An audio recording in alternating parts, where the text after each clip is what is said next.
Hi friends, welcome to Biology Tutor. ഇന്ന് നമ്മുടെ crash കോഴ്സിന്റെ 6ാമത്തെ ദിവസമാണ്. ഇന്ന് നമ്മൾ ഡിസ്കസ് ചെയ്യാൻ പോകുന്നത് principles and methods of food preservation part 6 dehydration and irradiation. എന്താണ് ഡീഹൈഡ്രേഷനും ഇറേഡിയേഷനാണ് ഡിസ്കസ് ചെയ്യാൻ പോകുന്നത്. എന്താണ് dehydration? The use of controlled conditions of heating with the forced circulation of air or artificial drying as compared with use of sun drying. Artificial ആയിട്ടുള്ള system ഉപയോഗിച്ചിട്ട് എന്ത് ചെയ്യുക, ഈ heat കൊടുത്തതിന് ശേഷം ഡ്രൈ ചെയ്യുക. അതിനാണ് എന്ത് ചെയ്യുക, dehydration. And dehydration is observed in grains, legumes and nuts. നോർമലായിട്ട് നമ്മൾ ഡേ ടു ഡേ ലൈഫിൽ എന്ത് ചെയ്യും, ഡീഹൈഡ്രേഷൻ ചെയ്യാറുണ്ട്. എങ്ങനെയാണ്, വെയിലത്ത് വെച്ചിട്ട് ഉണക്കിയെടുക്കും. മാങ്ങ അതുപോലെ കൊണ്ടാട്ടമൊക്കെ ഉണ്ടാക്കില്ലേ, അതൊക്കെ ഡീഹൈഡ്രേഷൻ ആണ്. എന്നാൽ വാട്ടർ ആക്ടിവിറ്റി സ്റ്റോപ്പ് ചെയ്യുക എന്നുള്ളത് അല്ലെ, വാട്ടർ കണ്ടന്റ് കൂടുതലുണ്ടാവും, മൈക്രോബ്സിന് പെട്ടെന്ന് ആക്ട് ചെയ്യാൻ പറ്റും. The initial temperature of dehydration is usually at 43 degrees Celsius. സാധാരണ ഡീഹൈഡ്രേഷൻ ടെമ്പറേച്ചർ എത്രയാണ് ഉണ്ടാവുക, 43 ഡിഗ്രി സെൽഷ്യസ് ആണ്. പക്ഷേ അവിടെ തന്നെ വ്യത്യാസമുണ്ട്. വെജിറ്റബിൾസിന് 60 മുതൽ 66 ഡിഗ്രി സെൽഷ്യസ് വരെയും, അതുപോലെ തന്നെ ഫ്രൂട്ട്സിന് 66 മുതൽ 71 ഡിഗ്രി സെൽഷ്യസ് വരെയും വേണം. എന്താണ് പറഞ്ഞത്? വെജിറ്റബിൾസിൽ 60 to 66 and in the case of fruits 66 to 71 degree Celsius. MCQ discuss ചെയ്യാം. In case of dehydration, moisture content of dried products should not be more than 6 to 8% for vegetables. What is the percentage range of moisture content of dried products for fruits? വെജിറ്റബിൾസിന് 6 മുതൽ 8% വരെയാണ് moisture content പാടുള്ളൂ. ഫ്രൂട്ട്സിന് എത്രയാണ് എന്നാണ് ചോദ്യം. D എന്താണ് answer? ഇതിന്റെ answer എന്താ? D 10 to 20%. അപ്പൊ രണ്ട് ആൻസർ നിങ്ങൾക്ക് കിട്ടി. വെജിറ്റബിൾസിന് 6 to 8% പാടുള്ളൂ, അതുപോലെ തന്നെ ഫ്രൂട്ട്സിന് 10 to 20%. Next one irradiation. Irradiation എന്ന് പറഞ്ഞാൽ എന്താ? ഇറേഡിയേഷൻ എന്ന് പറഞ്ഞാൽ നമ്മൾ സാധാരണ റേഡിയേഷൻ കൊടുക്കുക ഒരു ഒബ്ജക്റ്റിൽ. Irradiation is the process by which an object is exposed to radiation. അപ്പൊ റേഡിയേഷൻ അപ്പൊ ചോദിക്കും, എന്താണ് റേഡിയേഷൻ, ഏതൊക്കെ ടൈപ്പ് ഉണ്ട്? റേഡിയേഷൻ എന്ന് പറഞ്ഞാൽ നോർമലായിട്ട് നമ്മൾ ഫുഡ് മൈക്രോബയോളജി ഡിസ്കസ് ചെയ്യുമ്പോൾ microwaves, U V region and gamma rays അല്ലെ. അപ്പോൾ മൈക്രോവേവ്സും യു വിയും ഗാമ റേസും ആണ് ഇമ്പോർട്ടന്റ് ആയിട്ടുള്ളത്. ഇതാണ് ഇലക്ട്രോ മാഗ്നറ്റിക് സ്പെക്ട്രം. ഇതിൽ മൈക്രോവേവിന്റെ ഇത് കണ്ടോ, 10⁹9, 10⁻11 വരെയാണ്. അതുപോലെ തന്നെ U V 10⁻14 to 10⁻16 and gamma rays 10⁻16 to 10⁻21. അതുപോലെ തന്നെ എനർജി റൈറ്റ് സൈഡിൽ ഇതിന്റെ കറക്റ്റ് ആയിട്ട് തന്നെ എനർജി ലെവലും ആണ് ഇലക്ട്രോ മാഗ്നറ്റിക് സ്പെക്ട്രം. 3 കാര്യങ്ങൾ മൈക്രോവേവ് യൂസ് ചെയ്യും, ഏതാ യു വി യൂസ് ചെയ്യും, ഒരു ഗാമ റേസ് ആണ് നമ്മൾ ഇമ്പോർട്ടന്റ് ആയിട്ട് ഫുഡിൽ യൂസ് ചെയ്യുന്നത്. Next one microwave. Microwaves interact with polar water molecules and charged ions. Microwave oven നിങ്ങൾ കണ്ടിട്ടുണ്ടാവും. മൈക്രോവേവ് ഓവന്റെ പ്രത്യേകത എന്താണ്? വാട്ടർ മോളിക്യൂൾസുമായിട്ട് ഇന്ററാക്ട് ചെയ്യും. Microwaves interact with water molecules. എന്ത് ചെയ്യും? വൈബ്രേഷൻ ഉണ്ടാകും അല്ലെ. അതിലുള്ള ഡൈപോൾ എന്ത് ചെയ്യും, ഇതുമായിട്ട് ഇതിന്റെ ഫീൽഡുമായി കൂടിച്ചേർന്ന് എന്ത് ചെയ്യും, ട്വിസ്റ്റ് ചെയ്തുകൊണ്ടേയിരിക്കും. അപ്പൊ എന്തുണ്ടാവും? ഫ്രിക്ഷൻ ഉണ്ടാകും. ആ ഫ്രിക്ഷനിൽ നിന്ന് ഫ്രിക്ഷൻ ഉണ്ടാവുന്ന സമയത്ത് എന്താ ഉണ്ടാവുക? ഫ്രിക്ഷൻ ഉണ്ടാവുന്ന സമയത്ത് ഹീറ്റ് ജനറേറ്റ് ചെയ്യും. ആ ഹീറ്റ് ജനറേറ്റ് ചെയ്യുന്ന ആ ഹീറ്റ് യൂസ് ചെയ്തിട്ടാണ് എന്ത് ചെയ്യുക, ഫുഡിന് എന്ത് ചെയ്യുക, കുക്കിംഗ് നടക്കുക. The friction resulting from molecule alignment and migration of charge ion in rapidly alternating electromagnetic field generates heat in foods. അതുകൊണ്ട് എന്ത് ചെയ്യും, പെട്ടെന്ന് റെഡിയാവും. Normally 2 frequencies are permitted. 2 frequencies ആണ് പെർമിറ്റ് ചെയ്തിട്ടുള്ളത് ഫുഡിന്റെ കേസ്. ഏതൊക്കെയാ? 2450 MHz, 2450 MHz and 915 MHz. Energy എത്രയാ? 10⁻18 or 10⁻6 ഇലക്ട്രോൺ വോൾട്ട്. അത് രണ്ടും MCQ ചോദിക്കാൻ ചാൻസ് ഉള്ളതാണ്. ഡൊമസ്റ്റിക് മൈക്രോവേവ്സ് യൂഷ്വലി ഹാവ് എന്താണ്, എത്രയാണ് ഇതിന്റെ ഫ്രീക്വൻസി? 2450, അതായത് 2450 MHz. അതും ഓർമ്മയിലുണ്ടാവണം, 2450 MHz. Normal structure of microwave oven ആണ്. ഒരു യൂണിറ്റ് ഉണ്ട്, കൺട്രോൾ ഓട്ടോമേഷൻ അറിയാം, മൈക്രോവേവ് കൺവെൻഷണൽ എക്യുപ്മെന്റ്, ഇത്രയും കാര്യങ്ങൾ അറിയാം. നമ്മൾ മൈക്രോവേവിൽ ഓപ്പറേറ്റ് ചെയ്യുന്നതാണ് ഒരു വിധം ആൾക്കാർ മുഴുവൻ. U V radiation. Next one is U V radiation. U V radiation has a wavelength below 450 nanometre and a quantum energy of 3 to 5 electron volt, അതായത് 10⁻12 ergs. erg എന്ന് പറഞ്ഞാൽ CGS യൂണിറ്റ് ഓഫ് എനർജി ആണെന്ത്? erg. അതിന്റെ SI unit ആണെന്ത്? Joule. Greatest lethality is shown by wavelength around 2060 nanometre. 260 നാനോമീറ്ററിൽ എന്തുണ്ടാവും? Microbes kill ചെയ്യപ്പെടും. അതാണ് എന്താണ് ഏറ്റവും ലീതൽ റേഡിയേഷൻ ആയിട്ടുള്ള യുവിയുടെ. Some organisms such as micrococci synthesize protective pigments. ചില മൈക്രോകോക്കൈ എന്താണ് കുറച്ചുകൂടി വിത്ത്സ്റ്റാൻഡ് ചെയ്യും, കുറച്ചധികം സമയം വിത്ത്സ്റ്റാൻഡ് ചെയ്യും, പക്ഷെ അത് കില്ല് ചെയ്യപ്പെടും കുറച്ച് കഴിയുമ്പോൾ. ഈ റെസിസ്റ്റന്റ് ലെവൽ എങ്ങനെയാണ് ഉള്ളത് exam point of view, gram positive gram negative എന്നുള്ള കാര്യങ്ങൾ വെച്ച് കഴിഞ്ഞാൽ എക്സാം പോയിന്റ് ഓഫ് വ്യൂല് നമുക്ക് എന്ത് ചെയ്യാം, അപ്ഡേറ്റ് ആൻസർ ചെയ്യാൻ പറ്റും, ക്വസ്റ്റ്യൻസ് എലിമിനേറ്റ് ചെയ്യാൻ പറ്റും, കറക്റ്റ് ആൻസർ എഴുതാൻ പറ്റും. എങ്ങനെയാണത്? ഗ്രാം നെഗറ്റീവ് വെരി സെൻസിറ്റീവ്, അതിനെക്കാട്ടും കുറച്ചും കൂടി റെസിസ്റ്റന്റ് ആണ് ഗ്രാം പോസിറ്റീവ്. ഈസ്റ്റിനും ഗ്രാം പോസിറ്റീവ് ഏകദേശം ഒരേമാതിരി തന്നെ എന്ത് ചെയ്യാം, വിത്ത്സ്റ്റാൻഡ് ചെയ്യാൻ പറ്റും. അതിനേക്കാൾ കുറച്ചും കൂടി കൂടുതൽ റെസിസ്റ്റൻസ് ബാക്ടീരിയൽ സ്പോർട്സിനാണ്. ബാക്ടീരിയൽ സ്പോർട്സ് എന്ന് പറഞ്ഞാൽ ഹാർഷ് എൻവയോൺമെന്റിലാണ് എന്തുണ്ടാവുക, ബാക്ടീരിയ സ്പോർട്സ് പ്രൊഡ്യൂസ് ചെയ്യുക. കാൽസ്യം ഡിപ്പിക്കോളിനേറ്റ് എന്ന സ്പോർട്സിന് ആ വിത്ത്സ്റ്റാൻഡ് ചെയ്യാനുള്ള തിക്നെസ് അത് കൊടുക്കാനുള്ള ഇമ്പാർട്ട് ചെയ്യുന്ന കെമിക്കൽ എന്താണ്, കാൽസ്യം ഡിപ്പിക്കോളിനേറ്റ് ഓർ ഡിപ്പിക്കോളിനിക് ആസിഡ് ആണെന്ത് സ്പോർട്സിനെ റെസിസ്റ്റന്റ് ആക്കുന്നത്. അതിനേക്കാൾ കുറച്ചുകൂടി റെസിസ്റ്റന്റ് ആണ് മോൾഡിന്റെ സ്പോർട്സ്. ഇതിനേക്കാൾ ഏറ്റവും റെസിസ്റ്റന്റ് ആയിട്ടുള്ളത് വൈറസസ് ആണ്. അപ്പൊ ഈ ക്വസ്റ്റ്യൻ ചോദിക്കാൻ ചാൻസ് ഉണ്ട്, ഇത് ഇതേമാതിരി തന്നെ പഠിച്ചു വെക്കുക. Next one, UV resistance of some selected food borne micro organisms. എങ്ങനെയാണ്? ഡി എന്ന് പറഞ്ഞാൽ ഡെസിമൽ റിഡക്ഷൻ ടൈം, ഇന്നലെ നമ്മൾ ഡിസ്കസ് ചെയ്താണ്. E coli 3 to 4, Proteus vulgaris 3 to 4, Serratia marcescens, Shigella flexneri, Pseudomonas fluorescens Pseudomonas fluorescens അത് 3 to 4 ആണ്. പിന്നെ Bacillus subtilis vegetative cell 6 to 8 ആണ്. ബാസിലസ് സബ്റ്റിലിസിന്റെ സ്പോർട്സ് ആകുമ്പോൾ കുറച്ചുകൂടി അധികം 10 ആണ്, 8 to 10. Micrococcus ലൂട്ടിയസ് 10 to 20.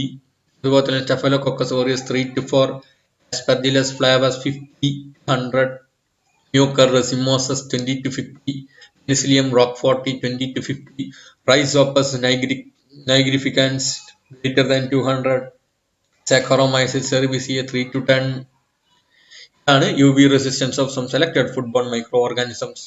ഇതും പഠിച്ചു വെക്കേണ്ടതാണ്. Next one, ionising radiation. Ionizing radiation has frequencies greater than 10⁻⁻18 Hz and carries sufficient energy to eject electrons from molecules it encounters. എവിടെയാണ് അത് പോയി ഹിറ്റ് ചെയ്യുക, അങ്ങനെയാണെങ്കിൽ അതിനുള്ള ഇലക്ട്രോൺസിനെ പുറത്തേക്ക് എജക്ട് ചെയ്ത് കൊണ്ടുവരാനുള്ള കഴിവായിരിക്കും ionising radiations. High energy electrons, X-rays and gamma rays. ഈ 3 കാര്യങ്ങളാണ് ഇതിലുള്ളത്. ഹൈ എനർജി ഇലക്ട്രോൺസും എക്സ്-റേസും ഗാമ റേസുമാണ് ഏതിലുള്ളത്, അയണൈസിംഗ് റേഡിയേഷനിൽ. ഇതിൽ തന്നെ ഹൈ എനർജി ഇലക്ട്രോൺസ് നമ്മൾ യൂസ് ചെയ്യൽ കുറവാണ്. അതിന്റെ പ്രത്യേകത എന്താ, അത് which will normally penetrate food materials depth of about 2.5 cm, അതധികം യൂസ് ചെയ്യാറില്ല. X-rays generated by emitting high energy electrons on a suitable target, അത് അധികം യൂസ് ചെയ്യില്ല. പിന്നെ അതാ യൂസ് ചെയ്യുക, ഗാമ റേസ് ആണ് യൂസ് ചെയ്യുക.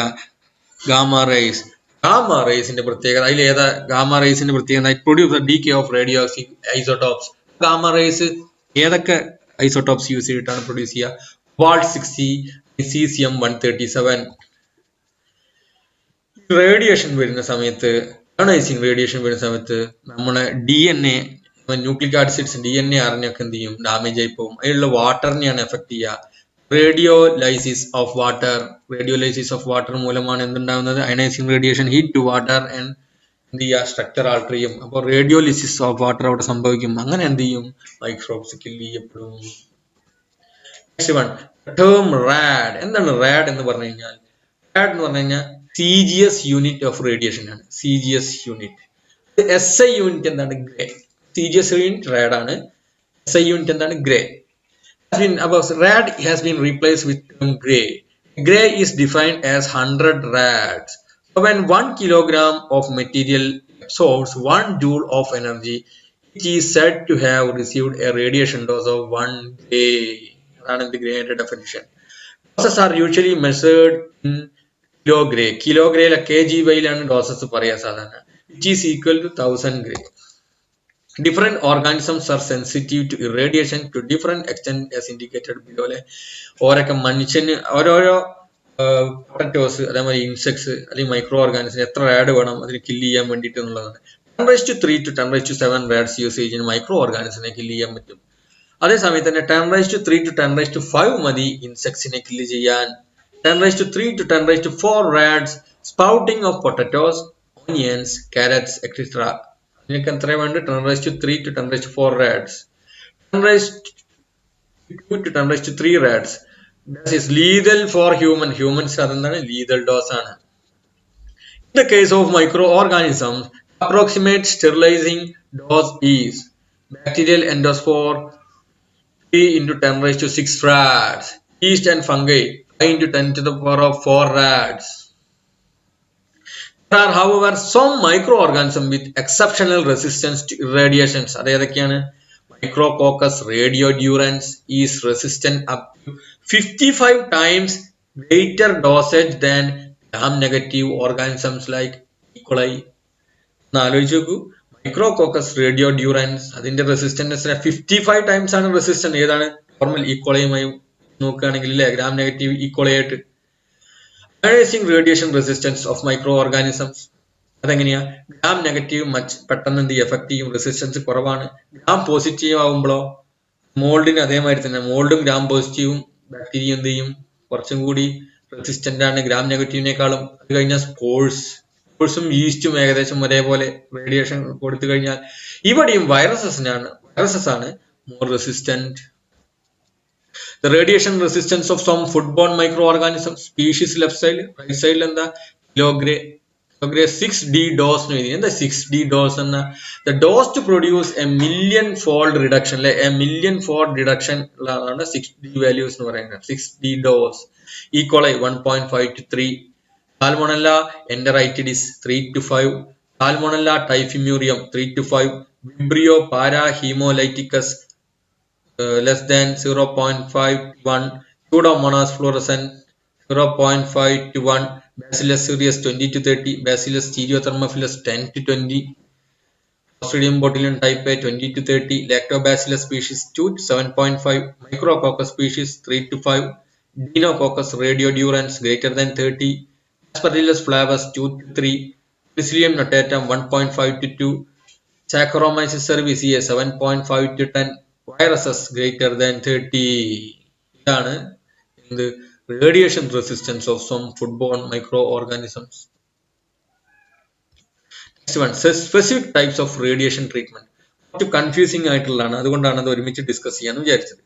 റാഡോറൈസേഷൻ എന്താണ്? Radurization it is a process of pasteurisation by the use of radiation. Radiation use ചെയ്തിട്ടുള്ള പാസ്ചറൈസേഷൻ എന്താണ് radurization? It is primarily used to treat the food of high pH ഫുഡ്സിനെയാണ് സാധാരണ ഇത് use ചെയ്യുക. And which also have higher water activity കൂടുതലുള്ള ഫുഡുകളും ഒഴിവാകണം. The organisms that are targeted are usually gram negative psychotrophs. അപ്പോൾ ഏതിനെയാണ് target ചെയ്യുന്നത്? gram negative psychotrophs-നെയാണ്. Which are mainly spoilage organisms. Meats and fish are foods for which this process is mainly used. Meat ഉം ഫിഷും ആണ് ഇതിൽ use ചെയ്യുക. ഏത്? റാഡോറൈസേഷൻ use ചെയ്തിട്ട്, radiation plus pasteurisation. It can also be used to target yeast and molds in foods that are low in pH and low in water activity. അങ്ങനെ ചെയ്യും അല്ലെ. ഹൈ pH മാത്രമല്ല ലോ വാട്ടർ ആക്ടിവിറ്റി ഉള്ളതിനും വേണമെങ്കിൽ നമുക്ക് ഉപയോഗിക്കാം. Treatment dose for radurization is approximately 1 kilogram. Exam point of view ഏതാ വേണ്ടത്? Treatment dose of radurization is approximately 1 kilogram ആണ്. അപ്പൊ റാഡോറൈസേഷൻ എന്താ ചോദിച്ചാൽ എന്താ അറിയാ? Radurization process of pasteurisation plus radiation. ഇനി അതിൽ ചോദിക്കാൻ ചാൻസ് ഉള്ളത് treatment dose for radurization is approximately 1 kilogram. 2 points ഓർമ്മയിൽ ഉണ്ടാവണം. റാഡിസിഡേഷൻ എന്താണ്? Radicidation the process of radicidation treats the food product to destroy pathogenic organism product. This process only kills vegetative cells. ശ്രദ്ധിക്കുക, എന്താണ്? Vegetative സെൽസിനെ മാത്രമേ kill ചെയ്യുള്ളൂ. This means that it will not kill spores. എന്താണ്? ഇത് എന്ത് ചെയ്യില്ല? സ്പോർസിനെ kill ചെയ്യില്ല. That have been produced. Dose for radicidation ranges from 2.5 to 5 kilogram. 2.5 മുതൽ 5 kilogram വരെയാണ്. പ്രത്യേകം ശ്രദ്ധിക്കേണ്ടത് എന്താണ്? MCQ ഇങ്ങനെ പോയിന്റ് ഓഫ് വ്യൂവിൽ നോക്കുകയാണെങ്കിൽ വെജിറ്റേറ്റീവ് സെൽസിനെ മാത്രമേ കില്ല് ചെയ്യുള്ളൂ. എന്ത് ചെയ്യില്ല? അത് സ്പോർട്സിനെ കില്ല് ചെയ്യില്ല. Most vegetative cells are killed by this dose. Some cells can survive. ചിലതിന് എന്ത് ചെയ്യും? വെജിറ്റേറ്റീവ് സെൽസ് സർവൈവ് ചെയ്യും. This includes some strains of bacterium. Salmonella typhimurium exceptional case ആണ്. അതെന്താ? റാഡിസിഡേഷനെ വിത്ത്സ്റ്റാൻഡ് ചെയ്യുന്ന ബാക്ടീരിയ ഏതാ ചോദിച്ചത് എഴുതും. സാൽമോണല്ല ടൈഫിമ്യൂറിയം. നോർമൽ ഡോസ് ഏതാ? 2.5 to 5 kilogram.